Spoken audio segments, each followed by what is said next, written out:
MRG. Vamos comentar no podcast do robô, com Diogo, Afonso, Beto e convidados. Correr e baixar no podcast do robô. Se a Creuza não atrasar, ele vai sair. O fantástico podcast vai começar. Matando robôs gigantes, você ouvirá.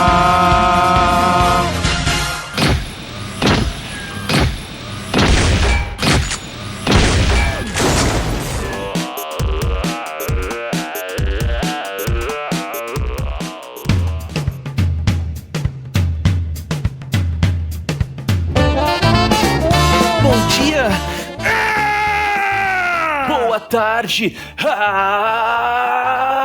Boa noite.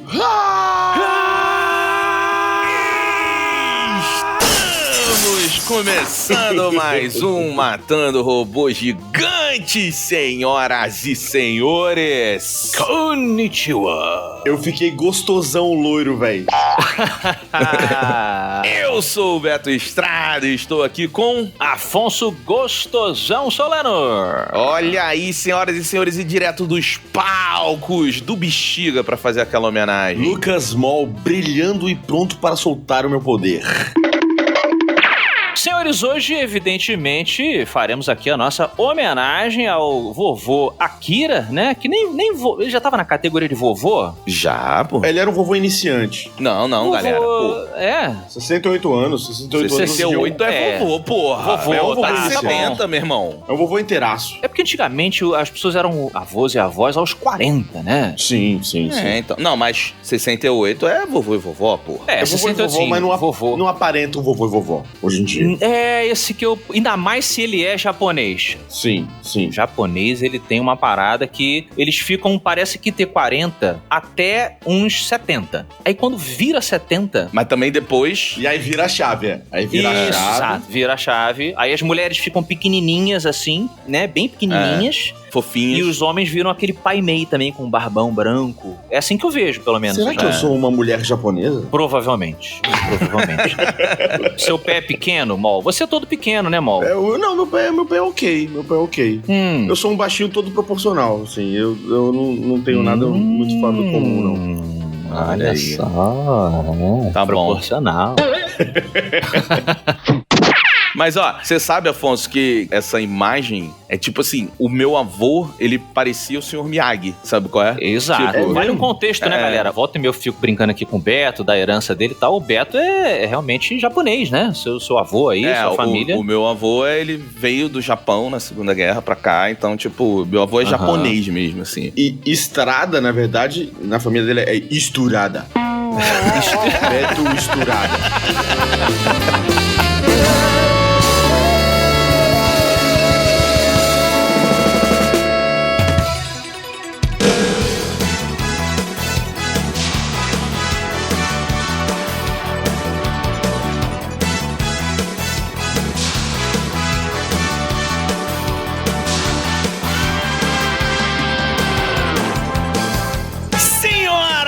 E senhores, estamos aqui reunidos hoje porque tem pessoas que merecem que paremos tudo para darmos e dedicarmos e louvarmos a nossa atenção a certos artistas que construíram no imaginário do século XX, senhoras e senhores, a arte que lhes coube. E por isso falaremos hoje de um dos maiores e mais clássicos artistas, na minha opinião, do século XX, um homem que revolucionou a comunicação. E não tem jeito melhor da gente falar sobre um artista do que fazendo uma ode à sua maior obra de arte, meus amigos. Dragon Ball veio ao mundo e mudou o jogo, hein? Mudou o entretenimento e falaremos disso. Afonsinho Solano, vamos fazer um antes da gente entrar aqui em Dragon Ball, vamos falar um pouquinho do Toriyama, né? Acho que é importante. Sim, vamos lá. Vamos, olha, um resumo rápido, né?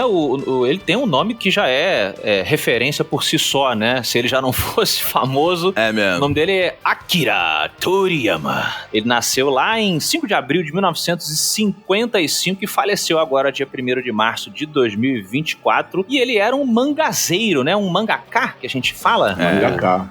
Isso, mangaka. Ele era tão foda que o Akira Toriyama tinha um filme com o nome dele, só Akira. Exato, é. Caralho, o maluco é brabo. Brincadeira, calma, otakus, foi só uma piada.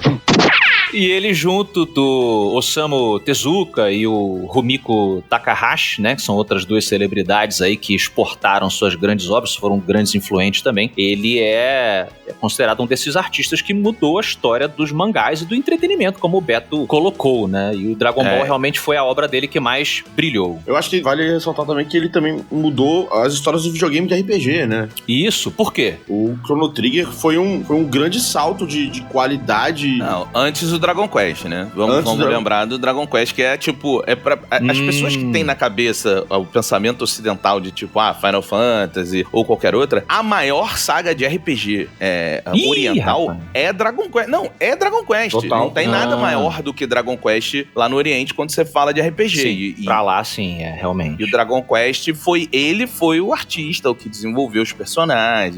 Isso aí. Ele era o designer de personagens. E das capas, que são muito Dragon foda. Quest e das capas, exato. Assim como o do Chrono Trigger, que o Didi hoje não tá conosco aqui, mas ele recentemente zerou, né, Mol? Lá na Twitch, né, dele. Sim, na live. E ele foi, o Akira foi também o designer desses personagens famosos. O Chrono Trigger, só pra quem tá ouvindo aqui, acho que um dia vale a gente falar, mas assim, ele é considerado a reunião de gênios, né? Porque eles pegaram assim, vamos pegar o game designer que é a maior referência, vamos pegar o artista que faz trilha que é a maior referência, vamos pegar o designer que faz as artes e os personagens. É um Dream Team que nunca esteve nada tão próximo de um Dream Team assim quanto o Chrono Trigger teve em todas as áreas pra fazer o jogo. E só pra encerrar o Chrono Trigger, porque eu falo que ele é revolucionário, você pega os jogos que vieram de RPG depois do Chrono Trigger, eles começaram a dar mais ênfase em design de personagem e tudo mais e tal, por causa de Chrono Trigger. Dragon Quest já fazia isso, mas você pega os Final Fantasy que vinham da mesma época, eram personagens meio genéricos. E a partir daí, as coisas começaram a ficar um pouco mais personalizadas, digamos assim. Perfeito. E o Akira Toriyama faz parte dessa história nos games também.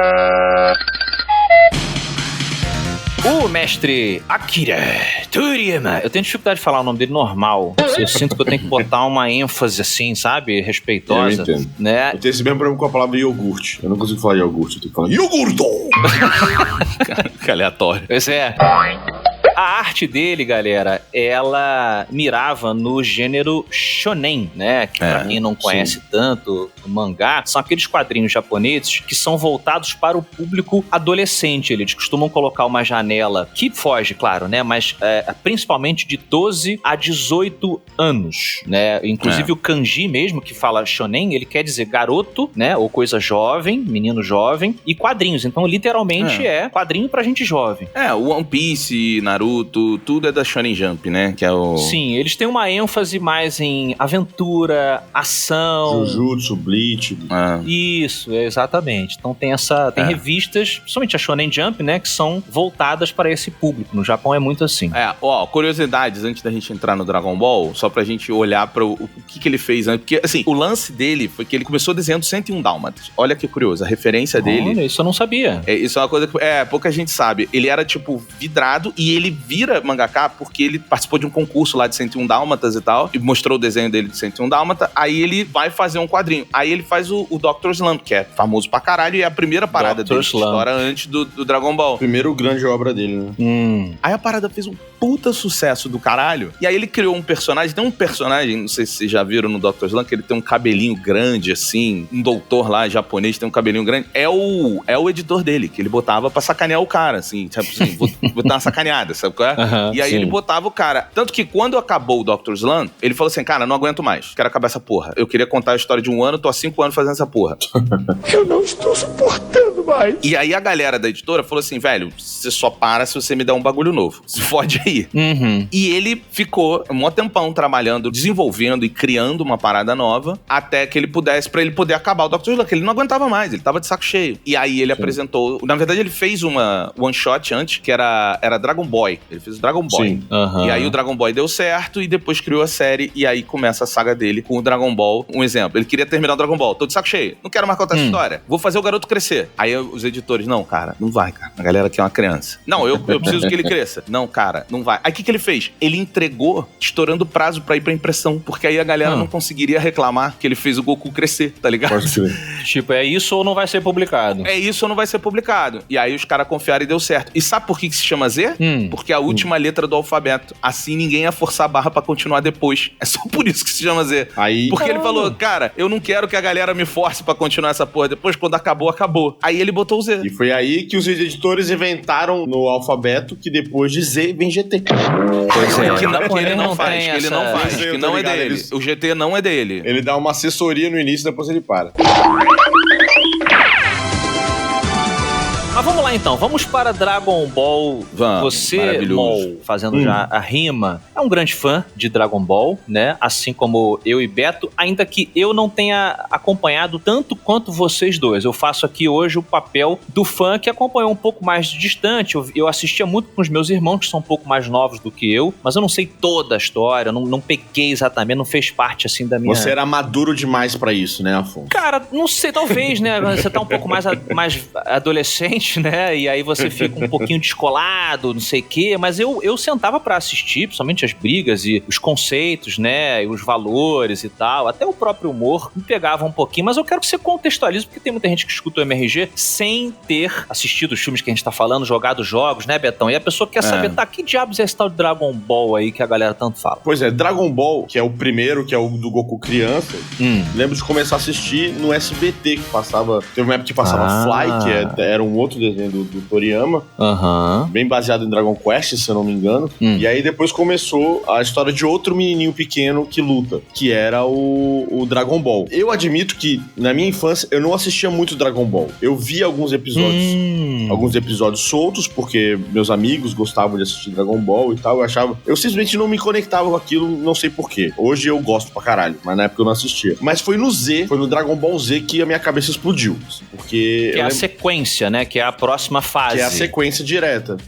Mas o Dragon... Assim, ó, vamos ser honestos. Hoje, beleza, tem... Tipo, a galera gosta muito do Dragon Ball, de toda a saga do Dragon Ball, conhece. Mas o Dragon Ball, ele vira essa parada fenomenal aqui no Brasil... No Z. Quando passa o Dragon Ball Z. Porque quando o Dragon Ball normal passava, era junto com o Cavaleiros do Zodíaco. O foco das atenções era o Cavaleiros do Zodíaco. No Aqui Brasil, sim. É, no Brasil. Eu tô falando no Brasil. Tá. Tanto que no mundo o Cavaleiro do Zodíaco não é nem perto que é aqui no Brasil e o Dragon Ball é gigantesco, né? Mas o Dragon Ball, quando ele passava, ele era só um desenho. Tanto que acho que era no SBT, né? Ele passava cheio daqueles teores de sacanagem, porque o Dragon Ball tem muita sacanagem, assim. O dele criancinha. Sim. O velho safado, né? Aquele velho safado. Velho safado. Não, o velho safado. A criança se descobrindo. A criança se descobrindo. E tem uma cena que eu me lembro, assim, essa cena me marcou muito, assim. Eu acho que foi por causa dessa cena que eu comecei a ver Dragon Ball. Que eu era moleque, e aí era tipo, o Goku tá lá dentro. Bulma? Aí ela entra e ela fala assim, já falaram pra ela, fala assim, ele pegou uma esfera. Aí ele entra e fala assim, garoto, você pegou, eu quero ver essa bola. Aí ele abaixa a calça. Aí começa a rir. Meu Deus.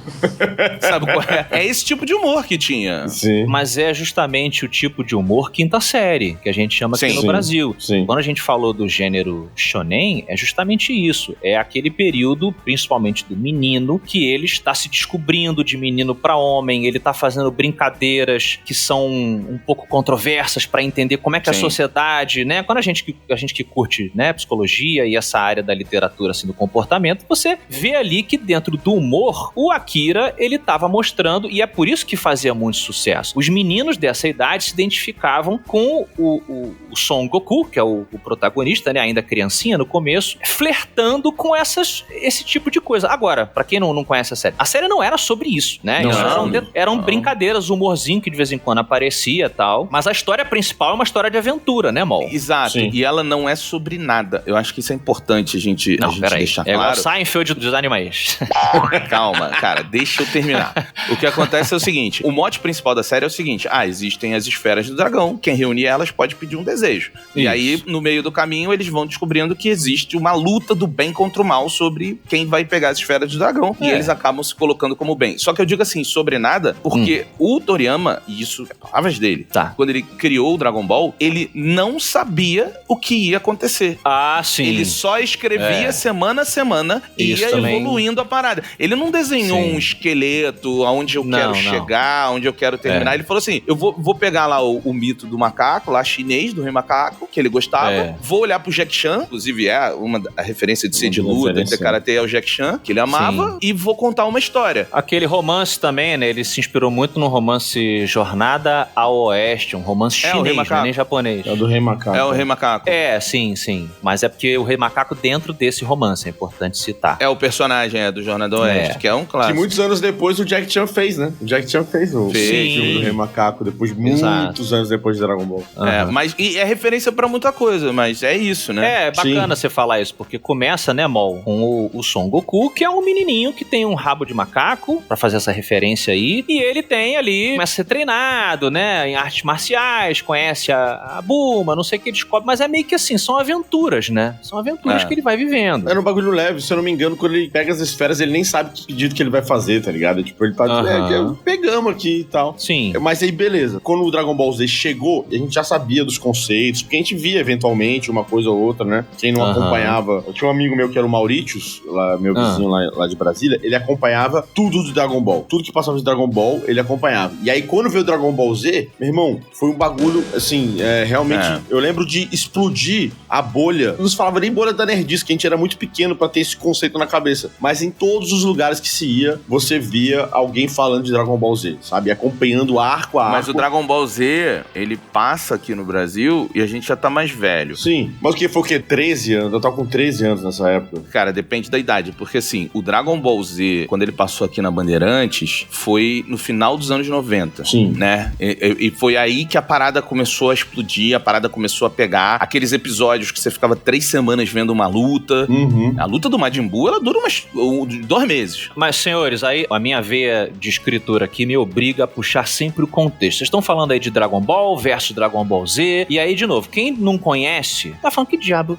Dragon Ball Z, galera, um rápido contexto. Lembrando que essa distinção é só no anime. No mangá, tudo era Dragon Ball. Mas eles passaram a chamar de Dragon Ball Z quando o protagonista, esse menininho com o rabo de macaco que a gente falou, o Goku, quando ele vira adulto. Quando ele vira adulto, eles passam a chamar de Dragon Ball Z. E aí, se vocês me permitem aqui uma observação até de como eu falei, alguém que não é tão próximo assim, a impressão que eu tinha é que, uma vez que ele torna-se adulto e Z, as aventuras tornam-se um pouco mais violentas.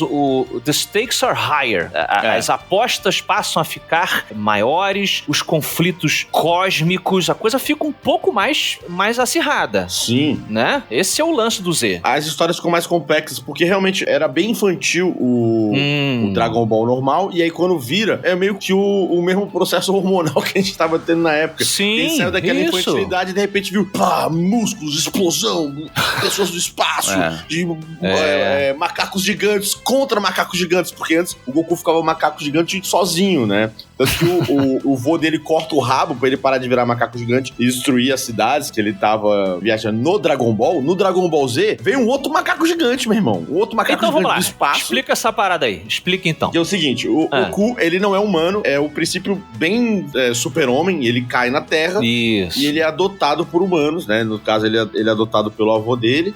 E ele é criado, e ele é ágil, ele é rápido, mas ele tem uma maldição nele, que é quando ele vê a lua cheia, ele vira um macaco gigante. E isso... O japonês, né? O japonês, né? Maravilhoso. Maravilhoso. Mistura um monte de coisa. Tinha que ter um kaiju no meio, né? É o Rei Macaco, né? É um super-homem lobisomem, meu. Japonês, né? Sim. Aí, beleza, ele virava esse macacão, esse gorila, né? Que causava lá um alvoroço. Isso, e aí o avô dele corta o rabo dele. É o avô dele? Acho que é o avô dele que corta o rabo dele. E aí alguém corta o rabo dele, E ele segue a jornada dele dentro do Dragon Ball, na saga Dragon Ball, sem o rabo. Tá. Quando chega no Dragon Ball Z, que aí é explanado o que é ele. Ele é um Saiyajin, que é a raça alienígena dele, que é uma raça de guerreiros. Isso é logo no primeiro arco, quando caem na Terra o Nappa e o Vegeta. E aí esses dois Super Saiyajins também têm os seus rabos, e quando eles veem a Lua, eles ficam gigantes. Tá. Eles viram os macacos gigantes de novo. E não tem o lance de que eles são enviados para os planetas, que é uma coisa que o Invencível, a série de quadrinhos Faz, de animação, roubou. Vou usar aqui, né, pra não, a galera Sim. vai ficar zangada, mas ele meio que roubou. Referenciou, né? Os Viltrumitas? Acho que é lá. Viltrumitas. Viltrumitas, sei lá. Viltrums. Eu sei, em inglês é mais fácil falar, né? Viltrums. Isso, eles são enviados para os planetas para se infiltrarem. Aqui, vê se eu tô correto. A mesma coisa, eles mandaram o Goku originalmente para ele ser esse infiltrado, só que deu uma treta, ele, sei lá, bateu com a cabeça e ele esqueceu quem ele era. Isso, exatamente. Tá. E aí, o Nappa e o Vegeta chegam na Terra falando: Você não cumpriu sua missão, Kakaroto! E aí você descobre que o nome verdadeiro dele é Kakarotas. E, meu irmão, aquilo na época, com as explosões, com os raios, Explodiu a cabeça da gente. cara, todo mundo ficou: meu Deus, eu quero saber até onde vai essa história, meu irmão. Não, então, mas aí, só pra pegar o contexto, é tipo assim, o Dragon Ball, ele não tem como evoluir. E as diferenças, se a gente olhar, são assim, por exemplo, o Dragon Ball é sobre arte marcial. O Dragon Ball. Sim. Tá. Ele é sobre arte marcial. O Dragon Ball Z é sobre arte marcial com poder. O poder entra no Dragon Ball Z. O Dragon Ball, ele não tem explicação, ele não quer ter explicação. O Dragon Ball Z, ele fala, beleza, vou criar lore, mas pra criar lore, eu preciso sair do planeta. Sim. A mitologia. E aí fica cósmico o negócio. Exato. Essa é a diferença, que é o que eu tava falando lá no começo. O Toriyama, ele quando ele enche o saco, ele fala, cara, eu não tenho mais o que contar aqui. Eu preciso crescer esse personagem, porque eu vou contar uma nova história. E aí, ele cria o Dragon Ball Z, e aí ele começa... Porque na cabeça do Toriyama, ele precisava continuar Dragon Ball, mas ele queria contar uma história diferente. Sim. Sacou? Amadurecer, né? Como a gente falou, ele teve que dar uma amadurecida. Mas mais do que isso, Afonso, ele queria contar outra história. Por ele, não seria Dragon Ball, seria... sei lá, qualquer outra merda. Sabe qual é? O Pedro do Rabo. Pedro do Rabo chega na Terra. Qualquer outra parada. Mas os caras estavam em cima dele falando assim, não, velho, tu não vai abrir mão dessa porra que vende pra caralho, irmão. 30 milhões de cópias por semana, velho. Tu vai continuar vendendo essa porra. É muito dinheiro. O que você tá dando, basicamente, é o que aconteceu com Matrix. É um filme perfeito, fechado, mas né, a gente vê isso. Sim. E os caras chegaram pros Wachowski e falaram, olha só, não tem como parar aqui. Vocês têm que continuar. Pô, mas fechou a história, o cara tá voando. Não, dá um downgrade nele, o caramba. E aí aconteceu o que aconteceu, né? Os outros Matrix e tal. Só que, tipo, a evolução do Toriyama, eu falo que ele é meio zoado e meio mimadinho, porque, por exemplo, a evolução dos Saiyajins, eles ficam com o cabelo amarelo, né? Vamos lembrar que é um mangá, antes de ser um anime, né? Sim. Ele tem aquele cabelo, não é porque é legal, é porque o Toriyama e o artista lá dele, que pintava, o colorista dele, eles achavam que eles tinham que botar uma edição por semana na rua. Pô, é um puta trabalho você fazer isso, cara. Trabalho. É um puta trabalho uma edição por semana. Sim. E aí, os dois achavam que estavam trabalhando demais. Então, ele virou pro colorista e falou assim, cara, descolore o cabelo dele. Você vai ter menos trabalho pra pintar do que o cabelo do Goku antes dele ser Saiyajin. É, que saiu em preto e branco, cara. Exato, que saía em preto e branco. E aí, o cabelo não precisava ser pintado, era menos trabalho, porque não era digital na época. Entendi. É por isso que o cabelo é descolorido, cara. Informação que eu tô trazendo aqui pro programa. Olha só como é que é a parada. É porque o Akira Toriyama, ele era um entertainer, sobretudo. Ele entregava entretenimento, porque esse era o briefing dele. Eu quero um entretenimento uma vez por semana aqui na minha mesa, hein? Pra gente poder votar. E aí, cara, é trampo. Tem horas que é trampo. Só que aí junta, aí na minha opinião de fã, junta a capacidade de entregar um trampo com a genialidade dele. Entendi. E por que eu falo isso? Você pode ver até no próprio Dragon Ball Z, que é uma série que já começa depois que o mangá está estabelecido. E, meu irmão, a capacidade que esse homem tem de fazer uma explosão maior que a outra, não existe. Eu acho que o sonho molhado do Michael Bay é ser o Akira Toriyama com as explosões, entendeu? Mesmo. Porque é um cara que sabe fazer explosão e uma explosão mais incrível que a outra. É mesmo. Ele tem talento pra isso. Tanto que a gente volta e meia brinca aqui no MRG há anos, né? A gente usa o Dragon Ball Z como exemplo de... A gente sempre fala assim, tem sempre alguém mais forte do que o Goku, né? Quando você pensa que, esse inimigo aqui, tipo, oh meu Deus, ninguém é mais forte do que ele. Aí tem aquela saga toda, não sei o que, aí vem assim um cara. Aí tipo, porra, daqui a pouco vem outro cara, né? O cara é mais forte do que aquele último. Aí você fala, pô, agora não dá, meu irmão. É uma coisa que o One Punch Man zoa muito bem. Zoa muito bem. Mas eu acho que a qualidade, você pega no Dragon Ball Z, e aí é que tá o artista sendo foda, né? Realmente, é uma escala muito fácil de cair no ridículo. Sempre tem o cara mais forte. Mas todos os caras mais fortes que ele cria são muito marcantes. Então você tem o Vegeta, depois o Piccolo, depois o Majin Buu. Todos são muito marcantes. marcantes. Ele consegue ser tão... pegar o ridículo de, é o inimigo mais forte, mas ainda assim criar um personagem que a gente se conecta, um personagem que tem evolução, cara. O inimigo é mais forte dentro dele. O Majin Buu, ele mata um, evoluiu. Evoluiu de novo. Aí tu fala, caralho, velho, mas é maneiro. E é bacana, né, a gente que gosta de dissecar as estruturas das obras que a gente ama, que você vai enxergando a arquitetura ali do bem contra o mal, né? Esses valores que são muito atraentes para o público-alvo que a gente falou, né? Meninas também, evidentemente, né? Mas o foco ali era meninos, né? Novos. Você tá falando sobre... amizade, força, a força física, mas também a força da amizade, a força dos valores. Nem sempre a porrada de frente vai ser aquela que vai resolver o problema. Justamente, às vezes, a sensibilidade das personagens ao redor do cara, né? Que dão aqueles... Claro, de forma simples, né?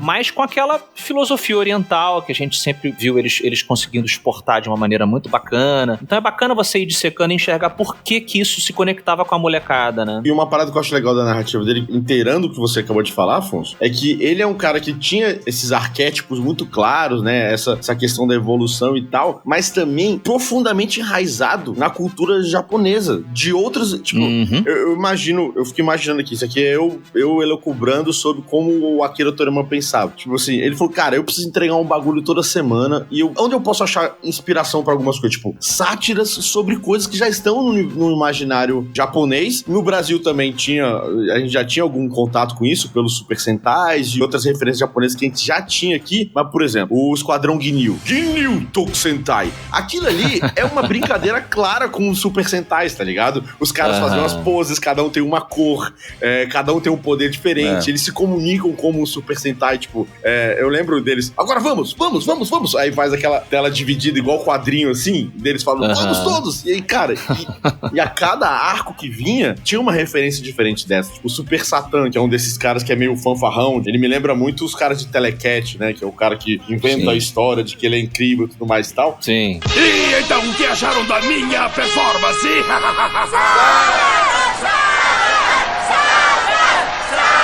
E que nessa época no Japão também era muito forte esse tipo de entretenimento. Então ele vai puxando coisas da cultura japonesa e botando nessa amálgama de explosão e poder e cabelos loiros, entendeu? Mas ele tem muita referência ocidental. Tem também. Dá pra você fazer um paralelo dele com o Kojima, por exemplo, que é um cara que olha muito pro Tarantino, pros filmes ocidentais, pros filmes clássicos e tal, e busca. Ele busca tanto que, ele começou desenhando 101 Dálmatas, né, velho? Nada mais americano que esse desenho da Disney. Sim. Exato. E o que é interessante pontuar, né, porque às vezes as pessoas, a gente sabe que o Japão durante muito tempo foi muito fechado e tal, tem essa coisa esse protecionismo cultural, apesar deles exportarem bastante, mas quando a pessoa que acompanha sabe que os grandes mestres, eles faziam justamente isso, eles olhavam para os Estados Unidos, eles olhavam para a Europa e eles absorviam muita coisa e remodelavam e aí criavam novos clássicos a partir de outros clássicos. Na própria China, né? A própria coisa dos olhos grandes, né? Os olhos grandes nos personagens de anime vêm da Disney, né? Ele era japonês, porém cosmopolita. Isso. É um desenho cosmopolita.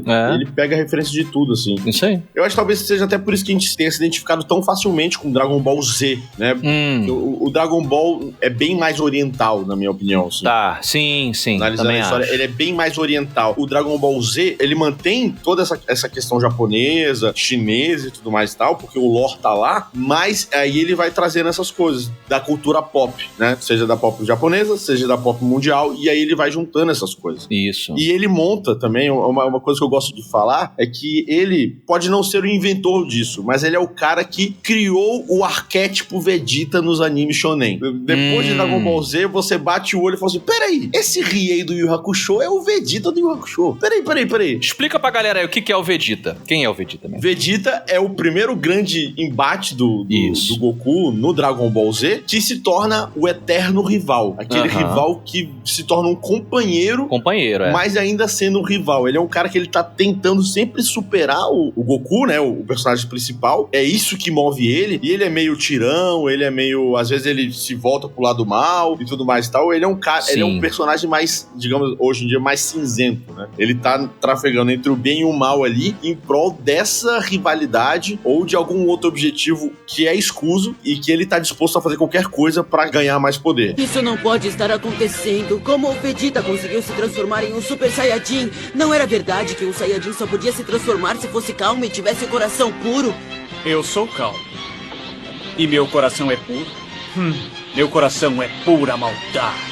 Ele segue um pouco o arquétipo que o personagem Loki também segue, né? Sim, um personagem sim. que tem inveja do seu parente, né? Do seu irmão mais forte, mais bonito, mas que todo mundo ama e tal. E ele fica muitas vezes tramando ali, mas ao mesmo tempo ele ama, ele admira uma coisa Caim e Abel, né? Uma coisa, como eu falei, Sim. Thor e Loki. Tem várias referências mitológicas que tem esses arquétipos, assim. Dos animes shonen você vê isso depois. Você vê no Yu Yu Hakusho, que foi referência. Você vê isso no Naruto, pô. O Sasuke é um puro Vegeta, assim. No seu esqueleto de personagem. Não tô nem falando de arco dramático, mas no esqueleto do personagem, de arquétipo, ele é um puro Vegeta. E você tem o no Bleach, que eu não lembro o nome. Provavelmente tem no One Piece, que eu não sou um grande especialista em One Piece, mas provavelmente deve ter algum personagem dentro do One Piece que é nessa pegada, sabe? Todos eles têm. Sim, sim. Então, a culpa é do Torino.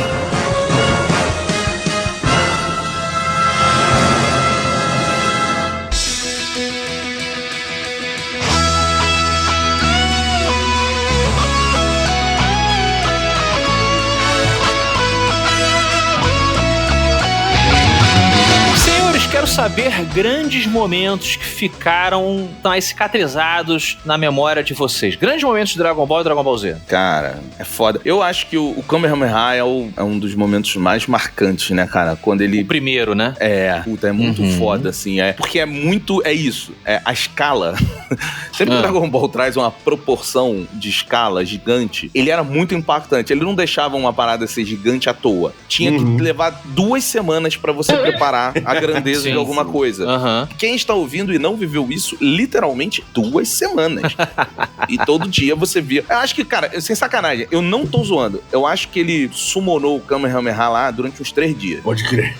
Durante uns 3 dias ele ficou parado com a mãozinha lá, puxando o Kamehameha e a parada, e a gente vendo, e meu Deus, ele vai soltar o Kamehameha. Então, é uma habilidade impressionante de manter a atenção do espectador com coisa, mas assim, são muitos momentos marcantes, cara.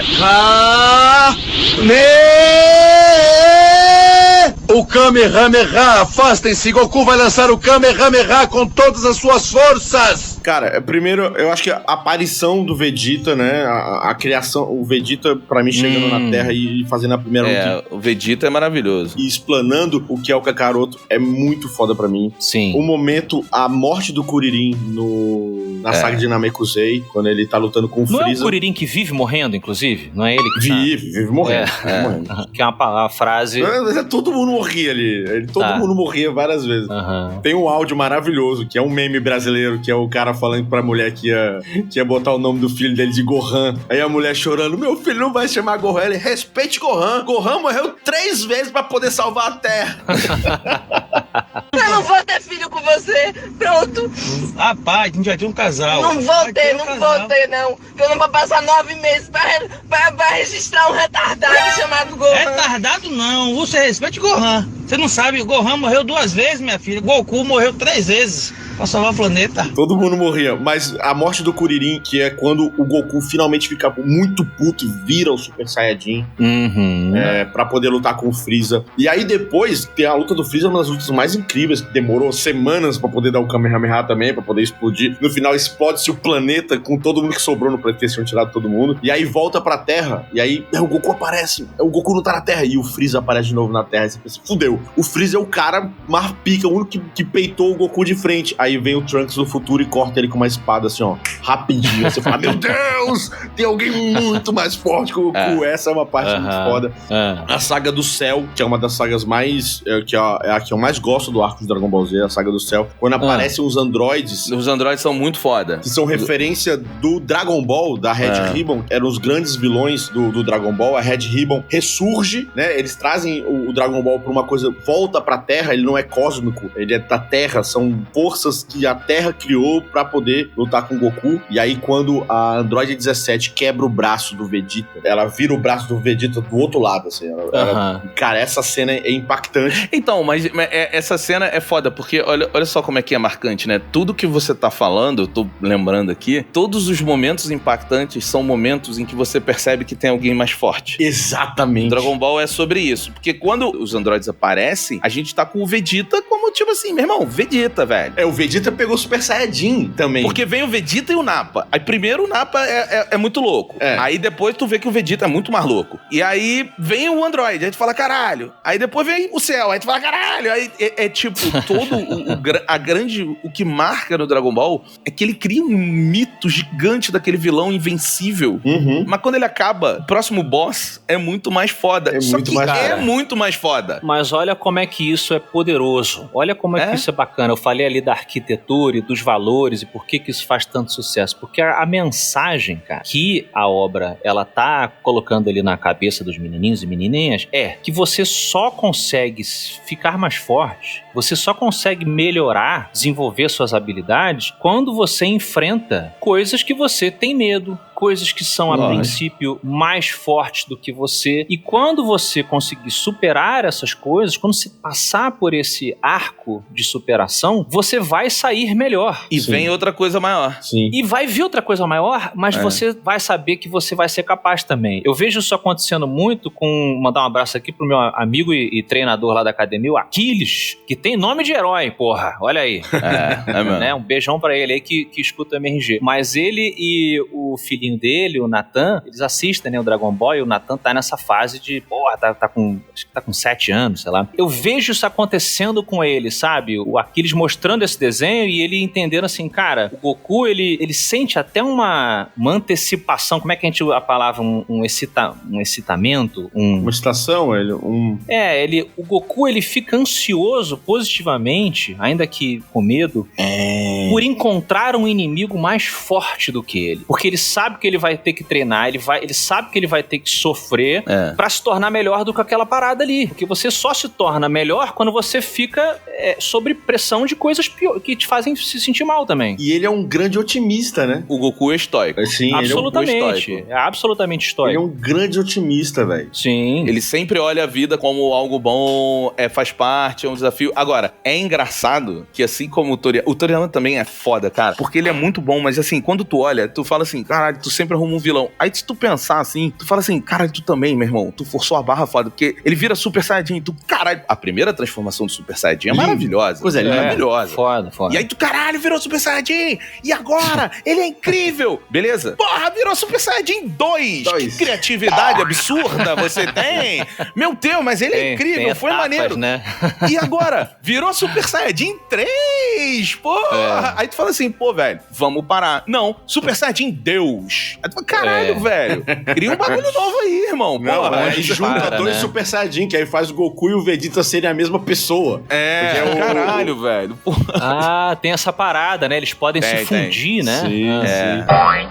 E aí a última grande cena pra mim que eu, assim, tem outras grandes. Tem a Genkidama, quando ele pede pra humanidade a mandar energias positivas pra ele poder dar a Genkidama isso foi contra o Vegeta lá no início do arco. Mas pra mim a melhor cena, a cena que eu acho mais maravilhosa, que é do arco que eu menos gosto, que é o arco do Buu, que é quando o Vegeta, aquele cara, o rival, que tá em busca de poder e sempre sente que tá atrás do Goku, ele fala assim, não, eu aceito que você possua uma parte da minha mente, né, que ele fala pro Daburá, e aí ele vira o Majin Vegeta, que aí ele traz de volta todo o seu rancor, sua raiva, seu ódio, o seu lado mal, apesar de já ser casado com a Bulma, de já ter filho, e enfim, ele tá preocupado com o poder dele, e aí ele volta no torneio de artes marciais, e aí ele explode a plateia, meu irmão, e fica olhando, ele vira a cabeça assim, ele fica olhando pro Goku, tipo assim, e agora, meu irmão? Vamos cair no pau agora, que agora eu tô brabo, velho. Essa cena me arrepio de lembrar, assim. Ó, só consertando aqui, porque você falou aí, eu falei que ele fica 3 semanas fazendo o Kamehameha. Na verdade, não. Eu errei o nome. É a Genkidama. Quando ele vai fazer com o Majin Buu, lembra que ele vai fazer, aí ele sobe, que ele não consegue matar o Majin Buu, ele fica lá. Meu irmão, paradinho no céu, com a mãozinha pro alto, summonando a Genkidama lá. Essa é a cena marcante pra mim, assim. A que mais marcou de longe, assim. Sim. É a grande cena. E o Over 9000, né? Que é um clássico, né? Como é? Explica aí pra quem não conhece essa coisa. Meu, eles acima de 9.000. Seu poder de luta é de 7.000 e agora é de 8.000 e continua aumentando.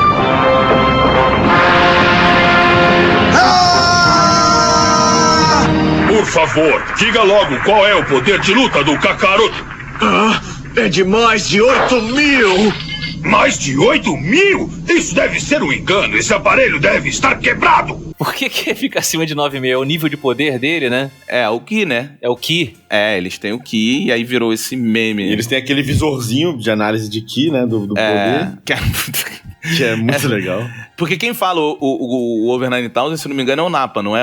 Eu acho que é o Nappa. Ele é que percebe. É ele ou o Vegeta, mas eu acho que é o Nappa que percebe, que fala assim: oh my god, it's over 9000! Que é um nível de poder que nunca tinha sido chegado, porque é o Goku evoluindo. Quando eles estão lá, o Vegeta e o Nappa, eles estão e eles veem a evolução do Goku, né? Um poder maior de 8.000! E o outro também, que é o meme que pra mim é o meme mais usado por mim, é o miserável é um gênio. Que é o... Esse é muito bom.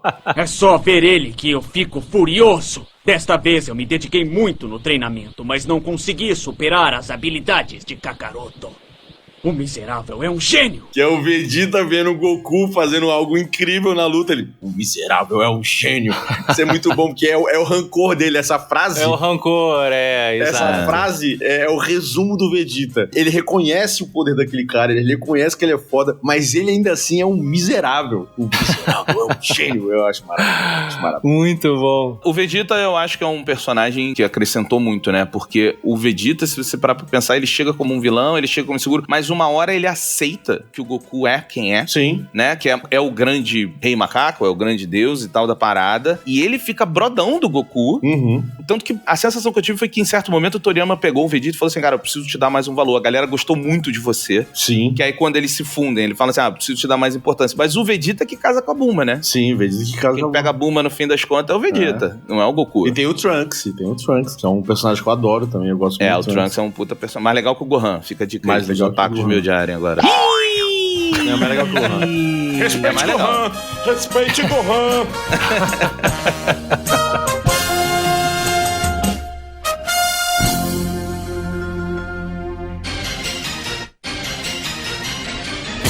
Senhores, não encontramos as esferas do dragão ao final desse programa, mas eu desejo que mais pessoas conheçam as obras, né? Mais especificamente o Dragon Ball. Acho que deu pra ver aqui o nosso amor pela obra do cara nos níveis que a gente consumiu, principalmente vocês dois. E eu queria saber o que fica, né? Da morte aqui do Akira, o sentimento que vocês querem passar pra frente. Cara, sei lá, eu não tenho muito o que falar não, é foda, vá lá ver, é maneiro.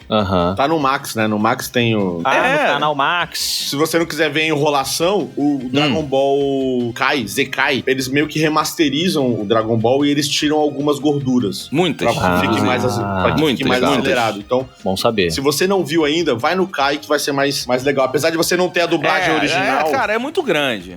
Apesar de você não ter a dublagem original. E se você quiser ver o Supra-Sumo mesmo, pra mim o Supra-Sumo é até a Saga do Céu. Então vai ser mas feliz. É muito grande, assim, é muito grande. A gente tem que trabalhar. Mas é foda, velho, é foda. É uma das coisas mais relevantes que tem. Mudou o contexto ali nos anos 2000. Cara, pegou um monte de gente. Os millennials, que os nossos pais estavam cobrando que depois de 18 anos a gente focasse na faculdade, trabalhar e viver a vida, a gente parou e falou, não, peraí que eu quero ver Dragon Ball, velho, é foda. Porque foi isso que aconteceu. Sim. E valeu a pena, cara, valeu a pena, assim. E olha, fazendo essa ponte aqui para o mall, com isso que você falou, Betão, eu espero que eu vejo isso já, né? Acabei de dar o exemplo aqui do meu querido amigo Aquiles, mas eu vejo a nossa geração com um olhar muito mais ciente da importância do que talvez a geração dos nossos pais tivessem com relação a desenho. Por acaso, eu tive pais, acho que vocês também, que não tinham preconceito contra desenho. Sim, sim. Né? Os meus pais incentivavam, eles assistiam primeiro pra saber se era uma parada bacana, que tinha valores, né? Algo que eu vejo hoje em dia, amigos nossos que são pais que equivocadamente não acompanham o que a molecada tá vendo, aí a molecada fica vendo um monte de short maluco, de youtuber falando merda, né? E os moleques ficam tudo traumatizados. Mas os nossos pais, a gente teve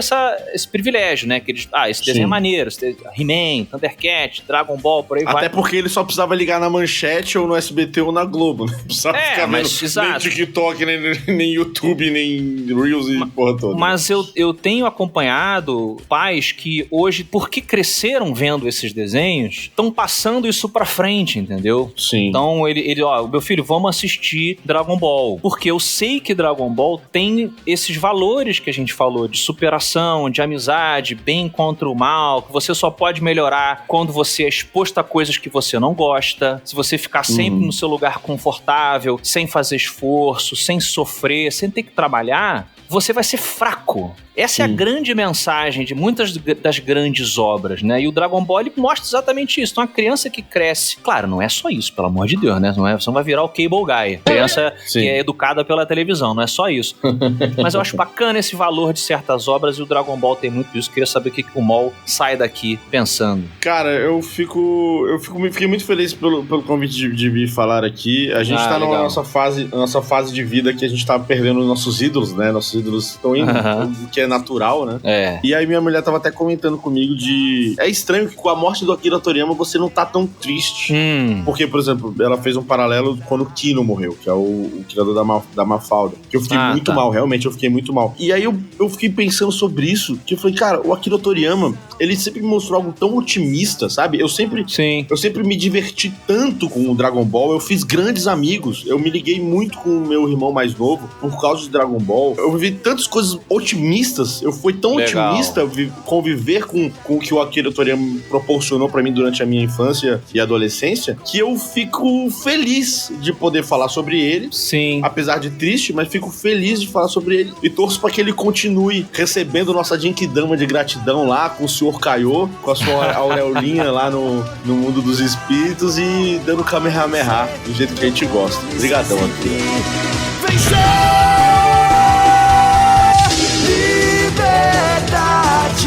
Nova era vai chegar, energia tenho para usar, e com alegria de viver, ninguém vai me deter. Dragon Ball Z, meu compromisso é sempre vencer.